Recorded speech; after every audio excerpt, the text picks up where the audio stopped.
I'm working on something now, something so new that the world will never be the same.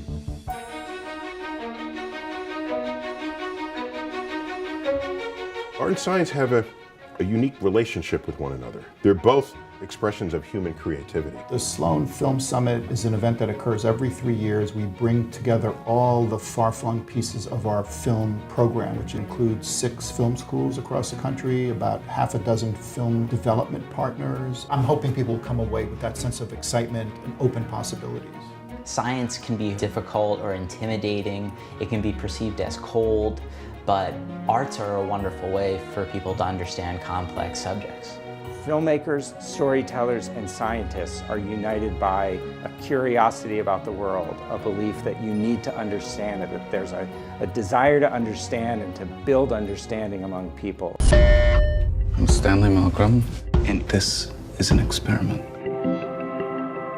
Science needs to be more broadly embraced by a public that doesn't know how important science is. Is there a way to tap the artistic community, the storytellers, to convey that message? I have an innate curiosity, but I don't have an innate scientific inkling. I think that that's the beautiful thing about Sloan, that it's not what happens if you take the physicist and ask them to make a movie. It's what happens if you take the unscientific filmmaker and ask them to think about science and make a movie within those confines. We desperately need kids and adults to get interested in science and technology and engineering, and because we don't have enough real-life role models, especially for women, we need to see them on screen because that will inspire them. There are quite a few women working in the space program. To be able to support projects that deal with science, technology, and mathematics in a real way, in really compelling independent film, that's something that a lot of companies or studios are not going to jump at, but because of the support of the Sloan Foundation and the support that enables Film Independent to give, it's really impactful for those filmmakers. I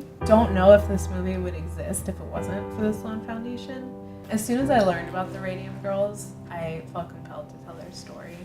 They were women who essentially had no voice when they were poisoned by this company, and they stood up and they fought back. And I think that that story deserves to be widely known, what they went through and what they achieved. Science and emotion can be married and should be in the way that we think about life, but it's so science-based, and yet it's so heartbreaking and emotional and forgiving about human nature and the folly of where our brain goes when we're in times of crisis.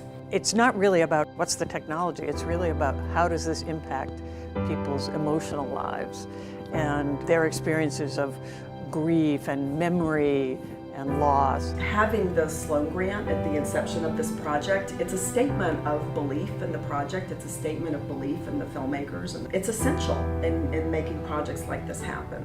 I'll be right here, Marjorie.